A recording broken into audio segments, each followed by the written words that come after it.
प्रकाशित वाक्य के खुलासा कार्यक्रम में आपका स्वागत है।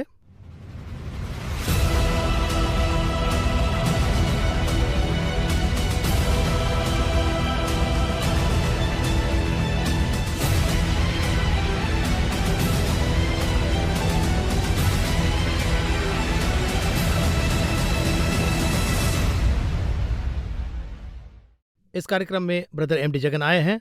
Let's welcome him. Brother Jagan, कैसे आप? गॉड्स ग्रेस, अच्छा हूँ।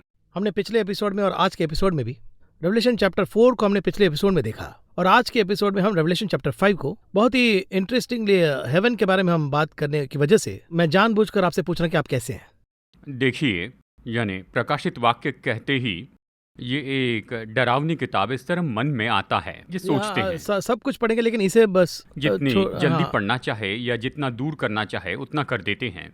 लेकिन जब हम इस खास अध्याय को देखते हैं, जैसे आपने सवाल पूछा, ये बड़ी खुशी से भरा हुआ है। हमारे जीवन का पूरा अंत ही वहाँ जाकर खत्म होता है और हम इसी का प्रयास कर रहे हैं। यानी स्वर्ग के बारे में पढ़े तो ही खुशी मिलती है। मैं अपने हिसाब से कहूँगा कि हम स्वर्ग को महसूस कर सकते हैं। मूसा एक जगह पर ये कहता है व्यवस्था विवरण में, यानी ड्यूटोनॉमी में, मैं तो उस पहाड़ को देखने के लिए बहुत उत्सुक था। इस्राएल में जो था उस पहाड़ को देखने को उत्सुक था, लेकिन कौन सा पहाड़ ये नहीं बताया। पहाड़ को देखने के लिए उत्सुक था, कौन सा पहाड़ था ये नहीं बताया। इस्राएल के संबंध में मूसा के समय में एक ही पहाड़ था, वो तो सिनै का पर्वत था। उसी पर यीशु मरे थे, उस पहाड़ पर वही थे।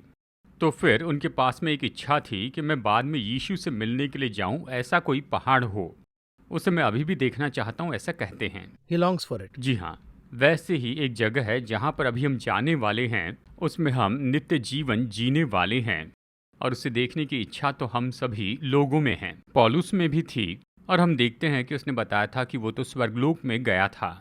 उसी तरह से ये स्वर्ग है, उसके बारे में सोचे तो ही हमें बहुत अच्छा लगता है। जी हाँ, और भी बहुत सारे बातें करने हैं, बहुत से सवाल है। और चैप्टर 5 में अगर आप देखें तो हेवन का कंटिन्यूशन आ रहा है, और प्रकाशित वाक्य के 5वें अध्याय को हमें कैसे समझना है फंडामेंटली। देखिए, यहाँ पर प्रकाशित वाक्य अध्याय 5 अध्याय 4 को आगे बताता है।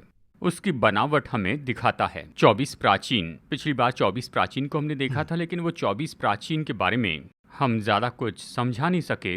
यानी हम ये जो 24 नंबर जो है, ये स्पेसिफिक इसका रीजन क्या है? देखिए, 24 ये जो अंक है, इसके बहुत से कारण हैं। नंबर 1, पहले तो ये 2 12 को जोड़ के बनता है। इस्राएल के 12 गोत्र और 12 प्रेरित, यानी ये कुल 24 हो गए, इस तरह कहते हैं।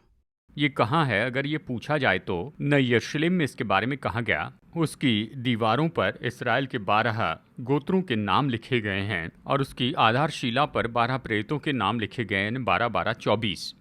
और इस यरूशलेम का नाप देखे तो यानी नई यरूशलेम का 12,000 गुना 12,000 इस तरह से है। 12,000 गुना 12,000 मतलब 1,44,000 होते हैं। ये एक नंबर है, 1,44,000 ये एक नंबर है। और इसी तरह से ये जो 24 अंक है, ये भी महत्वपूर्ण है। नए यरूशलेम का ये एक अंक है। यानी देखिए, ये तो एक बात है।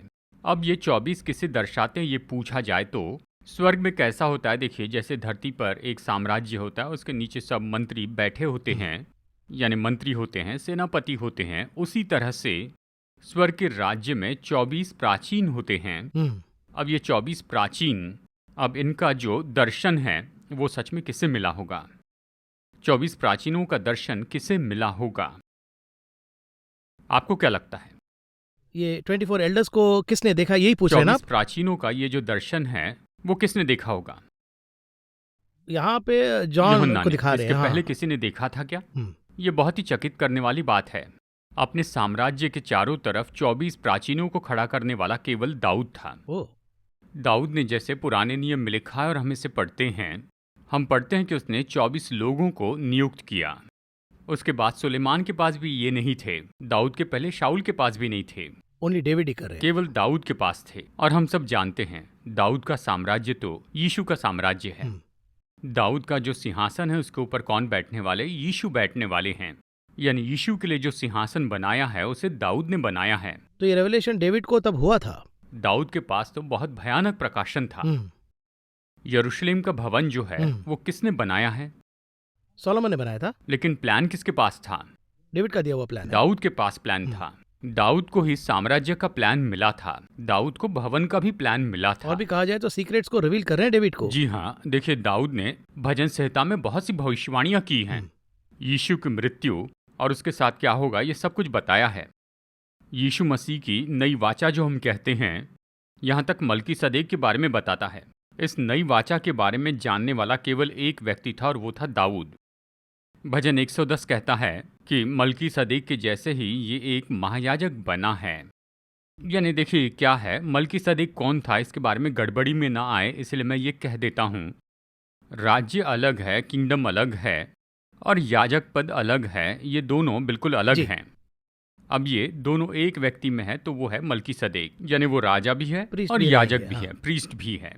यीशु भी ऐसे ही है। यीशु के बारे में दाऊद ने कहा, दाऊद ने सनी का एपोद पहनकर वाचा के संदूक के सामने वो नाचते हुए आया था। यानी दाऊद तो नए नियम के चर्च में प्रकाश डालने वाला व्यक्ति था। तो यीशु का साम्राज्य जो आने वाला उसमें 24 प्राचीन हैं। ये दर्शन तो दाऊद ने पाया था। ये बहुत ही इंटरेस्टिंग है। जी हाँ, कितनी क्लियरली उन्होंने किया, देखिए। जी हाँ, यानी इन सब में किसी को भी साधारण रूप में नहीं किया। यानी जो पाप हुआ था वही इस भूमि पर हुआ था, बाकी सब जो हुआ उसमें परमेश्वर का मार्गदर्शन था।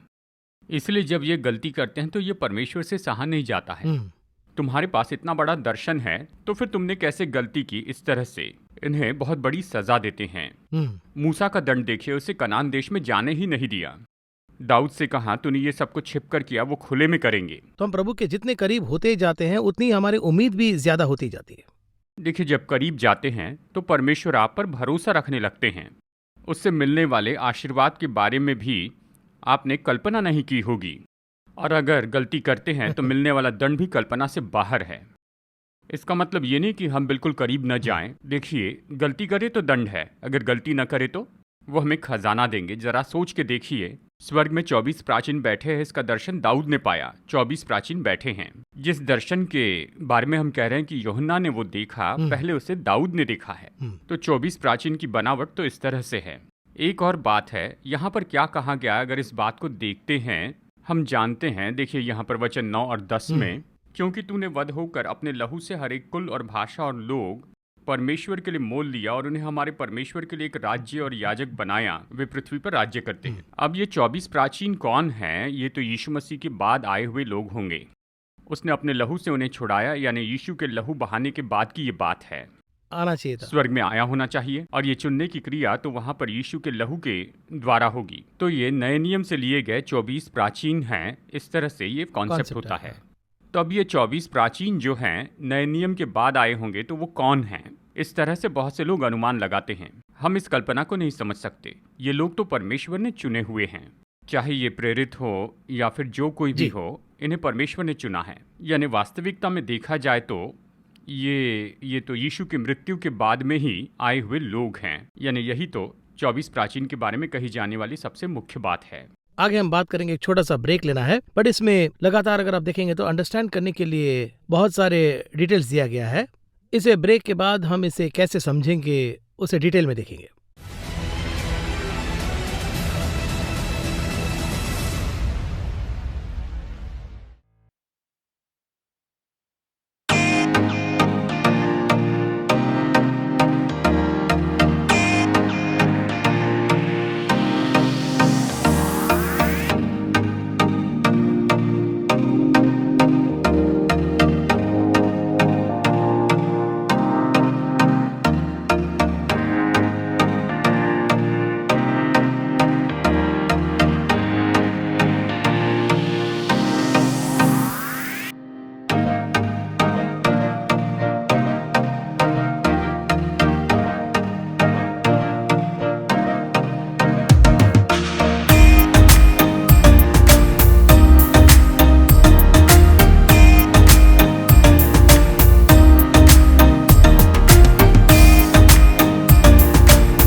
Welcome back to the programme.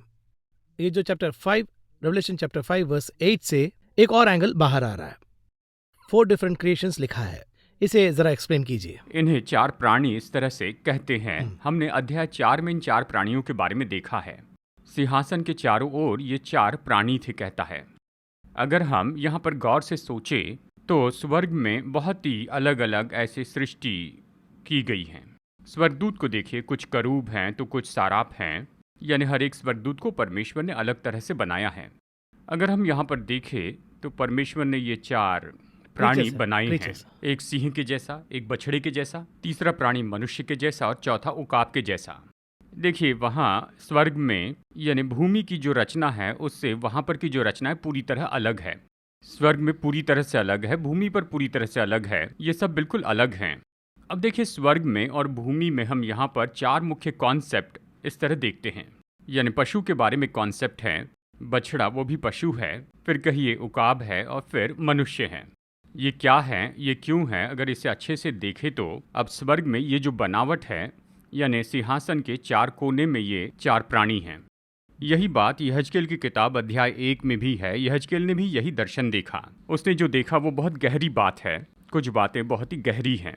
अब ये 4 प्राणी जो है ये किसके बारे में बताते हैं और इनका उल्लेख क्यों किया गया, इसकी कई व्याख्याएं दी गई हैं। एक एक करके हम इसे देखते हैं। सबसे पहले ये 4 प्राणी तो 4 सुसमाचार के बारे में दर्शाते हैं। ये ऐसा क्यों कहते हैं, इसके पीछे की बात देखिए। 4 सुसमाचार 4 मुख्य विषय के बारे में बताते हैं। उदाहरण के लिए मत्ती का सुसमाचार अगर हम गौर से देखें, वो यीशु को यहूदा का सिंह के रूप में दिखाता है। यानी यहूदा का जो राज्य है उसमें सिर्फ वही जीनोलॉजी भी वंशावली बताई, स्वर्ग का राज्य और उसका राज करना। सिंह तो जंगल का राजा है। इस तरह राज्य के बारे में बहुत कुछ बताया है। मरकुस में आए तो बछड़े के बारे में इस तरह से दर्शाता है। ये यानी उस काम के संबंध में बताता है। एक्शन बुक यानी जरा देखिए, ये बहुत ही मुख्य कॉन्सेप्ट है, केवल 16 अध्याय में समझाकर बताया है। फिर तीसरा है लूका। लूका में देखे तो यह है मनुष्य। मनुष्य का पुत्र ये शब्द लूका में सबसे ज्यादा उपयोग हुआ और कहा जाए तो कॉमन पीपल समझने आम आदमी को समझ में आए। जब लोग सुसमाचार को चुनाव करते हैं तो लोग लूका का सुसमाचार चुनते हैं। ये कहता है कि यीशु जितना परमेश्वर था उतना ही वो पूरी तरह से मनुष्य था। इस बारे में चिन्ह हमें यहाँ पर बताता है। और फिर चौथा है यूहन्ना, जॉन। ये पूरी तरह से उकाब के जैसे है। जो उकाब है आकाश में सबसे ऊंचे पर उड़ता है, बर्ड्स आई व्यू। जी हाँ, यहाँ पर यीशु मसीह को परमेश्वर साबित किया गया। यही यूहन्ना के सुसमाचार की महिमा है। अगर आप इसमें देखें तो इसमें कोई आम बात नहीं है। इन सब में बिल्कुल, इस सब में बहुत ही अद्भुत एंगल है, डेप्थ है उसमें। जी हाँ, यानी इन चारों में 4 एंगल हैं। इन चारों दृष्टिकोण के जो प्रतीक हैं वो ये 4 हैं। यीशु मसीह 4 तरह से उजागर होने वाले हैं। इसे बताने के लिए यहाँ पर इस तरह से समझाया गया है। सच में देखिए, मैं अपने एक दृष्टिकोण से इस बारे में देखता हूँ, यानी मैं जिस तरह से समझता हूँ वो मैं कह रहा हूँ। देखिए, परमेश्वर इन 4 तरह से इस पृथ्वी पर, यानी इन 4 डॉक्ट्रिन्स अगर कहा जाए तो 4 सिद्धांत से काम करते हैं। पहला है विवेक के द्वारा। अब ये जो विवेक का नज़रिया है यह है आदम से यानी अब्राहम तक। अब फिर अब्राहम के बाद से वाचा आती है, यानी अब्राहम से यीशु मसीह के समय तक, और यीशु मसीह के समय से हमारे समय तक नया नियम, नई वाचा, ये कृपा की वाचा है। इसके बाद में एक और आएगी 1000 वर्ष के समय में, वो लोहे के राजदंड से होगा। अब ये चारों 4 तरह से हैं। ये 4 इन 4 रचनाओं के गुणों के जैसा ही होगा। यहूदा राज सिंहासन के लिए यहाँ पर न्याय है, जिसका अर्थ है मनुष्य रूप में उसने जन्म लिया, वही तो मनुष्य का चेहरा है, और उसके बाद लोहे के राजदंड से उन पर राज करेगा। अब देखिए, ये तो आत्मिक रूप से होगा, ये एक ऊंचा अनुभव है। यानी देखिए, आदम से लेकर अब्राहम के समय तक ये बैल के अनुभव जैसे है। किसी भी बात की चिंता किए बिना आप देखते हैं अब्राहम के समय तक किसी ने माफ़ी नहीं मांगी। वो अपना काम करते रहे अपने मन के विवेक के अनुसार। यानी ये चारों इस तरह से 4 भाग में बटे हैं, इस तरह से मैं समझता हूँ। ये उसका एक भाग है। पहले जो बताया वो एक भाग और ये एक दूसरा भाग। तीसरा, अब देखिए इन चारों के बारे में क्या विषय है ये पूछे तो यरूशलेम की 4 साइड है। यरूशलेम की 4 दिशाएं हैं। अब इन 4 दिशाओं में 12 फाटक हैं। यानी इन 12 फाटकों को डिवाइड करें, यानी ये 4 into 3, यानी हर एक की अलग अलग बनावट है। इस तरह से यहाँ पर कहा गया है। चाहे कुछ भी हो, देखिए ये जो 4 हैं ये स्वर्ग में एक बहुत ही मुख्य ऐसी बात है। इसके बारे में हम विस्तार से देख सकते हैं। केवल आत्मिक रूप में, शारीरिक रूप में इसे ऊपरी तरह से नहीं देख सकते। करेक्ट। क्योंकि लहू और मांस परमेश्वर के राज्य में प्रवेश नहीं करेंगे। उदाहरण के लिए प्रकाशित वाक्य अध्याय 22 वचन 15 में कौन कौन स्वर्ग नहीं जाएगा बताया गया है। उसमें कुत्ते बताया गया है। आत्मा स्वर्गलोक में जाएगी। पशु में आत्मा नहीं होती है, उनका शरीर खत्म हो जाएगा। देखिए, कोई मनुष्य किसी दूसरे मनुष्य को मारता है तो दुख होता है। ऐसा क्यों? क्योंकि हमारी आत्मा में हमें लगता है कि नहीं मारना चाहिए था। लेकिन कहिए किसी दुकान में चिकन 65 खाते हुए हमें दुख होता है क्या? नहीं होता, क्योंकि उनमें आत्मा नहीं होती। शरीर खत्म, कहानी खत्म। और चिकन है, हमने खाया, खत्म हो गया, बस इतना। बिल्कुल ऐसा ही उनका शरीर भूमि पर ही खत्म हो जाएगी। उनमें आत्मा नहीं, स्वर्ग में नहीं जाएंगे और कोई कॉन्सेप्ट नहीं, वो मिट्टी में मिल जाएंगे। अब ये 4 प्राणी जो स्वर्ग में हैं, यानी वहां पर बिल्ली होगी और कोई होगा, ये 4 प्राणी वहां पर है। इस तरह बहुत से सवाल उठते हैं, इसलिए मैं कह रहा हूं। अब देखिए, इन चारों को 4 प्राणी कहाँ? वहां पर गिद्ध नहीं है, ये सिंह वहां नहीं है। उनके जैसे, यानी उन्हीं के जैसे, इस तरह कहता है, उनके जैसे 4 प्राणी वहां कैरेक्टर रिफ्लेक्शन। जी, वो रिफ्लेक्शन है। जो ओरिजिनल है वो तो भूमि पर है, ये रिफ्लेक्ट करते हैं। उस चिन्ह के रूप में यहाँ पर इन चारों को दिखाया है। तो इसे आगे बढ़ाते हुए, जैसा कि आपने अभी कहा, ये 4 क्रीचर्स के बारे में आपने एक्सप्लेन किया, रिफ्लेक्शन को बताया, ये ऐसे ही लगातार 7 सील ऐसा आता है, इसे आप कैसे एक्सप्लेन करते हैं? अब देखिए, ये 7 मुहर वाली जो किताब है वो यहाँ की नहीं है, इसकी एक पृष्ठभूमि है। अच्छा, इसके लिए भी एक बैकग्राउंड है। मैं हमेशा कहता हूँ, इन दिनों में लोग पुराने नियम को गलत समझते हैं।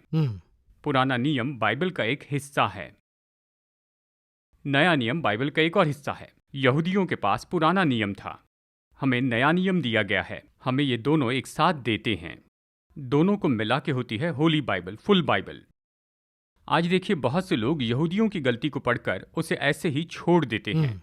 नए नियम में हमारे बारे में पढ़कर उसे छोड़ देते हैं। कुछ लोग तो रेवलेशन को ही नहीं पढ़ रहे हैं। प्रकाशित वाक्य न पढ़ने वाला भी एक ग्रुप है। तो देखिए, ये सब अगर आप मुझसे पूछे तो ये एक समूह है। इनको जोड़े बिना हम कुछ भी नहीं पढ़ पाएंगे। यहाँ पर एक किताब पर मुहर लगी है। मुहर लगी किताब कहाँ पर है? अगर हम ये देखें तो दानियल की किताब में अध्याय 12 वचन 4 में परमेश्वर ने कहा है। दानियल की किताब अध्याय 12 वचन 4 में, हे दानियल, इस पुस्तक पर मुहर करके इन वचनों को अंत समय तक के लिए बंद रख। वो सील को क्लोज किए, मुहर लगाकर राह देख। क्लोज करो और उसे बंद करो, कह रहे हैं। ये कब खोली जाएगी? ये अंतिम समय में खोली जाएगी। अब यहाँ पर देखिए, ये मुहर लगाने के लिए कहता है। यहाँ पर प्रकाशित वाक्य 22:10 में क्या कहता है? Do not seal up the words of the prophecies of the book. यहाँ तक अब कंप्लीटली उल्टा है। इसमें एक और चीज होगी, देखिए, for the time is near. अंतिम समय के लिए इस पर मुहर लगाओ, ये कहते हैं। और यहाँ पर कहते हैं कि अंतिम समय निकट है, मुहर खोल दो। इस पर मुहर मत लगाओ, ये कहते हैं। कितना कनेक्शन है देखिए दानियल में और प्रकाशित वाक्य में। दानियल की जरूरत नहीं, ऐसे लोग कहते हैं। हम नए नियम में आ चुके हैं तो पुराने नियम की किताब नहीं चाहिए, इस तरह कहने वाले हैं। वहां मुहर लगाओ, अंतिम समय में खोलेंगे कहते हैं। यहाँ पर कहते हैं समय निकट है, इस पर मुहर मत लगाओ। और कहा जाए तो हम दानियल को समझेंगे तभी इसी को समझेंगे। वो समझेंगे। दानियल की किताब का एक्सटेंशन है प्रकाशित वाक्य। दानियल की किताब का एक्सटेंशन प्रकाशित वाक्य। Twin sisters. इस किताब पर मुहर लगाई गई है और 6 मुहर लगाई गई, इस तरह कहता है। और हर एक मुहर एक घटना के रूप में बताई गई है। घटनाओं के बारे में हम अलग से पढ़ेंगे। यानी यहाँ 6 मुहर में 6 घटनाएं हैं। 7वीं मुहर है, कुल मिलाकर 7 मुहरें हैं। 7वीं जो मुहर है वो तो बुलाहट है, अलग विषय है। यानी देखिए, इसे खोलने के लिए ये तो एक चाबी है। तो 6 मुहरों पर चर्चा करना ये सबसे महत्वपूर्ण है। अब इस किताब पर 6 मुहरें लगाई गई हैं। ये कहाँ पर शुरू हुई? दानियल की किताब में शुरू हुई। तो जो घटनाएं दानियल में हैं उसे अगर एक साथ मिलाकर पढ़ेंगे तो 6 मुहरों को समझेंगे। जो कहना है उसे कह देते हैं। और परमेश्वर ने कहा इस पर मुहर लगा दो, तो यहाँ कहते हैं मुहर मत लगाओ, समय आ चुका है, इस पर मुहर मत लगाओ। दानियल की किताब में जो कुछ भी लिखा है, अगर उसे हम इसके साथ जोड़ते हैं तो समझने में आसानी होगी। ये समझेंगे कि क्यों उसे बंद करने के लिए कहा, तो खोलने के लिए क्यों कह रहे हैं, ये भी तो समझ में आएगा। अब चलिए, उदाहरण के लिए मैं कहता हूँ कि इस हफ्ते इसे समझना आसान हो जाएगा। प्रकाशित वाक्य अध्याय 12 में हम देखते हैं वचन 3 ये कहता है, यानी वो वहां पर एक दर्शन देखता है ना। उसके बाद उसे आकाश में एक छवि दिखती है ना जी। 7 सिरों वाला, 10 सींगों वाला और उसके सिर पर 7 मुकुट है, इस तरह से कहता है ना जी। 7 क्राउन्स कहता है, 7 डायडम्स, हाँ क्राउन्स है ना। लेकिन पूरी बाइबल में आप जहां भी देखिए 10 मुकुट कहा गया है। चलिए उदाहरण के लिए एक वचन यहाँ पर पढ़ते हैं, प्रकाशित वाक्य 13 वचन 1 पढ़ते हैं। Revelation 13:1 में, and I saw a beast rising out of the sea with 10 horns and 7 heads, with 10 diadems on its horns and blasphemously. देखिए यहाँ पर 10 मुकुट है, जी। 10 क्राउन्स है जी ना। लेकिन यहाँ पर 7 क्यों है? करेक्ट, क्यों है, यही तो सवाल है। ये 7 क्यों है, इसके बारे में दानियल में पढ़ना होगा। ओके, मैं अभी कह देता हूँ, कोई कंफ्यूजन नहीं होना चाहिए। देखिए मैं अचानक निकल जाता हूँ तो फिर लोग कहते हैं कि आपने उसके बारे में नहीं बताया। देखिए यहाँ पर दानियल की किताब में अध्याय 7 में हम देखते हैं, अध्याय 7 में अगर आप जाकर देखें तो यहाँ पर एक बात कही है।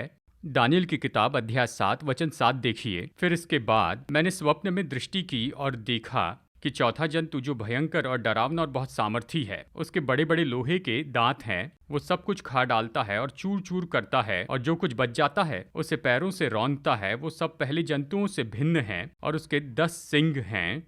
मैं उन सिंगों को ध्यान से देख रहा था तो क्या देखा कि उनके बीच एक और छोटा सा सिंग निकला और उसके बल से उन पहले सिंगों में से 3 उखड़ गए। 7 नंबर कहाँ से आया? यहाँ से आया। 10 में से 3 उखड़ गए। अब ये जो 7 हैं प्रकाशित वाक्य अध्याय 12 वचन 3 में है। आप कहीं भी इन 7 को नहीं देखेंगे। जहां भी देखे 10 सिंग और 10 मुकुट या क्राउन है, इस तरह से कहा है। लेकिन ये 3 जो उखड़ गए हैं उसको स्मरण रख के 7 दिखाता है। यानी देखिए इस तरह का कनेक्शन इन किताबों में है। यानी जो मोहर लगाई गई किताब है उसके पीछे इस तरह की बात है। यानी इन मोहरों के बारे में या इसके संबंध की चीजों में आने वाले समय में हम 6 मोहरों के बारे में अलग से देखेंगे। 7वीं मोहर रैप्चर, इसे हम अलग से देखेंगे। यानी एक हफ्ते इसी के बारे में देखेंगे ताकि इसे अच्छे से समझ सके। बहुत सारी बातें की हमने, और अब इससे ये जो चैप्टर है, चैप्टर 5 के बारे में हमने बहुत बात की। आखिरी के 2 मिनट में दर्शकों को समझने के लिए की पॉइंट्स क्या है? देखिए स्वर्ग ये 2 भाग वाला है। एक तो सिंहासन की जगह और एक कांच की जगह। सिंहासन की जगह में देखिए 4 प्राणी हैं, 24 प्राचीन हैं और 7 आत्माएं हैं, और 24 प्राचीन उसे घेरे हुए हैं।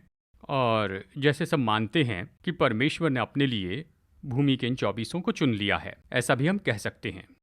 ये जो 4 प्राणी हैं 4 सुसमाचार हैं, या फिर 4 तरह के सिद्धांत हो सकते हैं, या यरूशलेम की 4 तरह की ये जगह हो सकती हैं। यही कहा गया है। इसमें सबसे महत्वपूर्ण विषय क्या है अगर ये पूछे तो, मुहर लगाई गई ये किताब। इस किताब की स्पेशलिटी क्या है पूछे तो, कि इन मुहरों को यीशु मसीह को छोड़कर और कोई नहीं तोड़ सकता है। यीशु मसीह ही आकर इस किताब की मुहरों को तोड़ देते हैं। यानी उसके आने पर उस मेमने को मारा जाएगा कहाँ है, तो वो मर के जी उठे, इसलिए इस किताब की मुहरों को वो तोड़ सकते हैं। आकाश के ऊपर नीचे कोई भी नहीं है जो इन मुहरों को तोड़ सके। यीशु मसीह ने सब पर जय पाई है, इसलिए इन मुहरों को वो तोड़ सके। प्रभु यीशु ने इस किताब को लेकर इसकी मुहरें तोड़ दी और ये हमें दी है। इसी बात पर हमें मनन करना है, नहीं तो ये किताब भी हमारे लिए मुहर लगी किताब जैसे होगी जिसके बारे में कोई नहीं जान पाएगा। तो अच्छे से मनन कीजिए, प्रभु की उपस्थिति में बैठिए, प्रभु से आप इस किताब के रहस्य पूछिए, तो परमेश्वर केवल इन मुहरों के बारे में नहीं लेकिन बहुत सी बातों के बारे में हमें बताएंगे। इस कार्यक्रम में आने के लिए बहुत ही धन्यवाद ब्रदर जगन। बहुत सी बातों को हमने सीखा। अगले एपिसोड में हम और भी कुछ डीपर विषय में बात करेंगे। इस कार्यक्रम में आने के लिए धन्यवाद। नमस्कार।